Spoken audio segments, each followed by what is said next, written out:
Welcome back to One Day at a Time, podcast about growing, healing, and becoming your best self without the burnout. Today, we're going to talk about the importance of sleep. Have you ever woke up more tired than you were when you went to bed? Yeah, I'm going to talk about that today. Sleep isn't being lazy, it's essential. You can't pour from an empty cup, especially if that cup hasn't slept in 3 days. And trust me, I've been there before. Sleep is when your mind resets, your body repairs, and your emotions process. When you skip it, your brain is like a phone with 3% battery trying to run 12 apps at the same time. Lack of sleep can make stress, anxiety, and irritability worse. And it can even mess with your decision making. You ever tried solving your life's problems at 3 a.m.? Suddenly, everything is a crisis until you nap. You can't think clearly if you're not resetting properly. Remember that. Poor sleep and poor mental health, they go hand in hand. Anxiety makes it hard to sleep, and lack of sleep makes anxiety worse. It's a full toxic cycle, but good rest helps you regulate the mood, boost focus, and calm your nervous system. Sometimes you don't need a new plan. You just need a nap and a reset. You can't heal in chaos, and your brain counts sleep as a part of healing. Between overthinking, screens, caffeine, and stress, it's easy to push sleep to the back burner. We'll say I'll sleep when I'm successful, but newsflash, success hits different when you're well rested. Rest doesn't mean you're lazy, it means you respect your limits.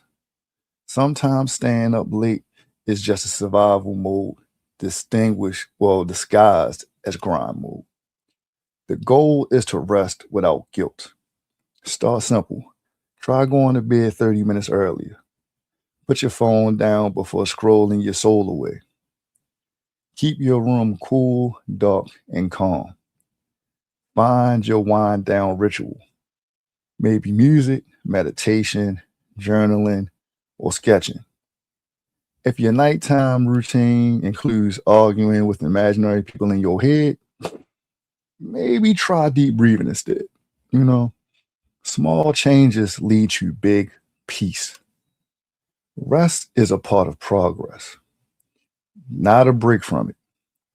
When you're rested, you think clear, react calmer, and create better. The world glorifies hustle, but your body glorifies rest. Sleep is the ultimate act of self trust. It's saying, I've done enough for the day. Sometimes the best comeback is 8 hours of sleep and minding your business. You feel me? And in closing, sleep isn't just physical, it's emotional and spiritual fuel too. Don't wait for the burnout to reset or rest. Sleep is like self care because it is. Recharge your peace, your energy, and your purpose. One night, one dream, one day at a time. And I'll catch you on the next episode.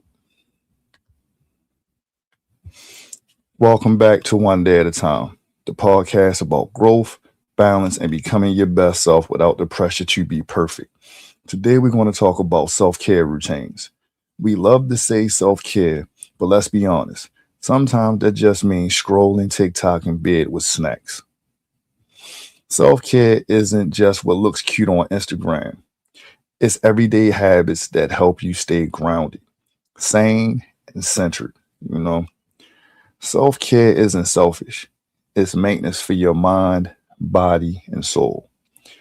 It's what you do to keep yourself from breaking down emotionally, mentally, or physically. It's not always fun. Sometimes it's saying no, setting boundaries, or logging off. The funny thing is, sometimes self care is candles and baths. Other times it's doing laundry and answering that email you've been avoiding for a week. Real self care keeps you stable, not just soft. Your thoughts need to reset too. Taking care of your mind might mean journaling, meditating, or just giving yourself permission to stop overthinking. You can't pour from an empty brain. Remember that. If overthinking burns calories, I'd never need to work out, to be honest. A healthy mind needs space, silence, breaks, and honesty with yourself. Self care isn't random, it's routine. Morning check in. How am I feeling today? Small movement, stretch, walk, dance. Sometimes to get the energy flowing. Digital detox. Put the phone down before it drains your peace. If your screen time app could talk, it would definitely call on an intervention, wouldn't it? The goal is consistency, never perfection. I always tell you that. Physical sleep, nutrition, exercise, basic but powerful. Emotional therapy, journaling, crying without guilt, social, healthy connections, saying no to draining people, prayer, gratitude, mindfulness, whatever fills your soul. You don't need to do all of them every day, just something that reminds you that you're taken care of. Some days, my spiritual self care is just not cussing somebody out. That's progress. Don't wait for a burnout to take care of yourself. Schedule your peace the same way you schedule work. Self care isn't a reward, it's a requirement. Even 10 minutes of intentional peace can shift your whole day. If you can make time for everybody else's drama, you can make time for your own healing. And in closing, self care isn't about escaping life, it's about creating one you don't need to escape from. You deserve routines that protect your peace and restore your energy. Show up for yourself every day, gently, consistently, and one day at a time. I appreciate y'all for listening to me on this one, man. And I'm going to catch you on a season finale next week. Appreciate you.